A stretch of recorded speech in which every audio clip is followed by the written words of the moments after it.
वो क्रोधी परमेश्वर नहीं है, वो क्रोध करने वाला नहीं है, वो तो विलम्ब से क्रोध करता है। हालेलुया। वो देखता रहता मेरा बेटा बेटी अब भी सुधर जाए, अब भी सुधर जाए, और फिर नहीं सुधरते हैं तो फिर क्या होता है? फिर तलवार चलती है, फिर उसकी तलवार चलती है, पता नहीं लग रहा कहां से आ रही है तलवार है, किसने मार दिया। हालेलुया। जब निन्वे के लोगों ने अपना परमेश्वर के वचन का पालन किया तो क्या हो गया? वो नष्ट होने से बच गए। परमेश्वर ने उनकी पुकार को सुना और जो अपनी इच्छा उसने करनी थी उसको बदल दिया। किसने बदल दिया? आज हम मनुष्य ही परमेश्वर की इच्छा को बदल सकते हैं। कह सकते हैं प्रभु तूने कहा है, तूने वचन में लिखा है, तूने कहा मांग तो मैं तुझे दूंगा। प्रभु मैं तो मांग रहा। बेटा कैसे मांग रहा? एक धनी व्यक्ति यीशु मसीह से मिला, यीशु मसीह ने उसको कहा कि अपना सारा धन बेच और कंगालों में बांट। सबसे पहले उसने आज्ञा दी, क्या तू अपने माता पिता का आदर मान करता है? तू चोरी नहीं करता, झूठ नहीं बोलता, ये नहीं करता? प्रभु मैं तो ये बचपन से लड़कपन से मानता आया हूं, मैं ये कुछ भी काम नहीं करता। फिर क्या है प्रभु? अब भी तेरे अंदर घटी है क्या? अपना सारा धन बेच और किसको दे दे? कंगालों को। फिर उसने परमेश्वर से बात नहीं करी और उसने क्या कहा? चला गया। मैं अपना सारा धन दे दूं किसको? फिर मैं क्या खाऊंगा? क्या खाऊंगा? एक बार एक व्यक्ति क्या कर रहा था? खेत में क्या कर रहा था? रात के समय क्या कर रहा था? वो बटोरे से बनाते हैं ना, है ना, गांव में खेतों में क्या करते हैं, वो बड़े बड़े, अरे ये तो बहुत पैसा आ गया, अब इसको कहाँ रखूंगा? तो मैं क्या रहा, मैं बड़े बड़े बटूरे बनाऊंगा ताकि उसके अंदर मैं सारा धन इकट्ठा करूंगा और बाद में बड़े आराम से चैन से रोटी खाऊंगा। यीशु मसीह आए उसके पास, यीशु मसीह उसके पास आए, अब क्या कहने लगे? आज ही रात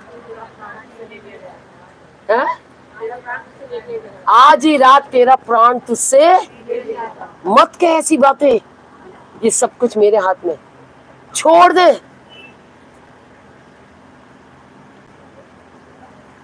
छोड़ दे, ये बात मत कह। और मैं अब खा पी करके अपने आप तो मैंने बटुरे भर लिए अपने, अब मैं खाऊंगा पीऊंगा चैन के साथ सोऊंगा, अब मुझे किसी बात की चिंता है।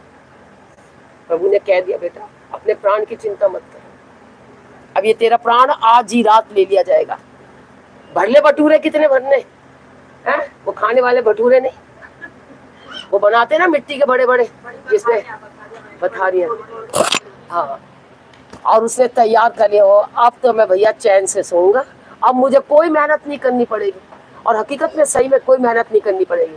जा तू अब, चला जा, छोड़ जा ये दुनिया और जा। चला गया, क्या हुआ? इसलिए छोड़ दो सारी चीजें, प्रभु की ओर मन लगाओ। वो जिस जाति के विषय में कहेगा ना वो कि मैं इसे उखाड़ूंगा, इसे रोपूंगा, इसे ये करूंगा, उसे वो करूंगा, और अगर जाति उसकी आज्ञा का पालन कर ले, अपने मनों को फिरा ले, तो कह रहा फिर मैं पछताऊंगा, अपनी कही भी बात पर मैं पछताऊंगा। अब वो पछताता और हम नहीं पछताते, हम करके भी नहीं पछताते। पछताओ कि हाँ मैंने ये काम किया है, हाँ ये मैंने गलती की है, तो हमें पछताना पड़ेगा, कहना पड़ेगा हाँ प्रभु मैंने ये गलती की है, मैं पछताती हूँ प्रभु, मैंने तेरे विरुद्ध में पाप किया है, मुझे क्षमा कर। ऐसे करके परमेश्वर से बातें करो।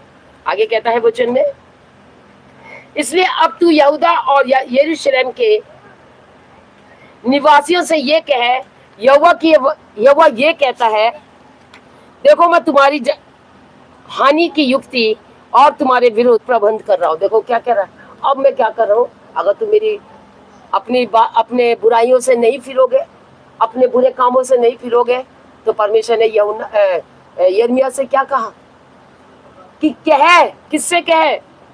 यरूशलेम के विश्वासियों से और यहूदा